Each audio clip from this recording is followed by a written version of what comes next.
แก้วเป็นไงมีเรื่องเราซื้อมึงฟังวันนี้ใช่เมื่อก่อนกูไปว่าสิไปไอเด็กหมอกูบ่มีรถไปเลยกูก็เลยย่างไปหา3 ล้อพอสิให้มันไปส่งอยู่ไอเด็กกูก็เลยทำราคามันแล้วเท่าได้ไปไอเด็กหมอ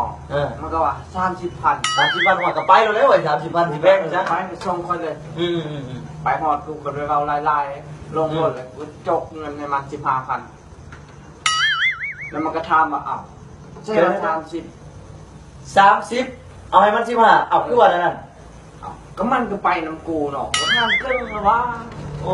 15,000ก็ถึงเลยเนี่ยดีละเจ้ยดีละที่มึงรอตีนเข้ามาได้เนี่ย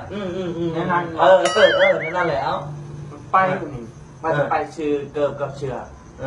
กูระบบฮูบอลชื่อแบบนี้กูระทำพนักงานอยู่พันมึงไปห้องไอเด็กแล้วบูบอลชื่อเอาเอาแล้วอะไปขึ้นลิฟต์ไปชั้น7เด้อกูไปเอาลายไปขึ้นลิฟต์แล้วตกเลยสับขึ้นบันไดแลนด์ไปวิ่งหมดชั้น7ครับเดี๋ยวมึงแลนขึ้นจากชั้น1ขึ้นไปชั้น7เพื่อไปขึ้นลิฟต์กูเข้าไปกดมันก็มีสั่นขึ้นมานี่จำแล้วมีแต่ชั้นลงกูก็สั่นเอาไม้เลยมึงเห็นได้ตัวกูนะกูเห็นได้ต่อป่ะแลนลงมาทางบันไดเดี๋ยวแลนจากชั้น7ลงทางทะเลลงมาชั้น1อีกกูเลยมาทำแล้วไม่หรอมันจะตัวค่อยบอกไปขึ้นลิฟต์ชั้น7แล้วมันมีสั่นลงแล้วบ่มีสั่นขึ้นแล้วก็บอกค่อยบอกเจ้าเข้าลิฟต์นี่โอ้ยกูละ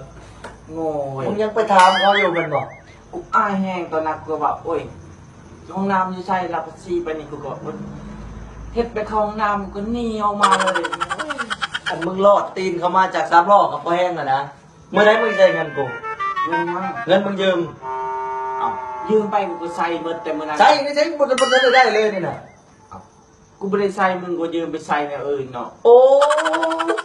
ยืมเงินกูแล้วก็ไปใช้แล้วเอาไปใส่แต่เมื่อนั้นใส่เมื่อเลยก็ต้องได้ใช้กูไม่ได้ใส่มึงเนี่ยโอ้แลนขึ้นขั้นได้แต่ขั้น1ขึ้นไปชั้น7ไปขึ้นลิฟต์จ่ายครึ่งจ่ายค่าเหล้าเขาครึ่ง15,000 2 คนเนาะโอ้เมื่อหาเงินมาใช้กูโลด500,000น่ะตายหมู่กูในนี่กระสังนี่เนาะ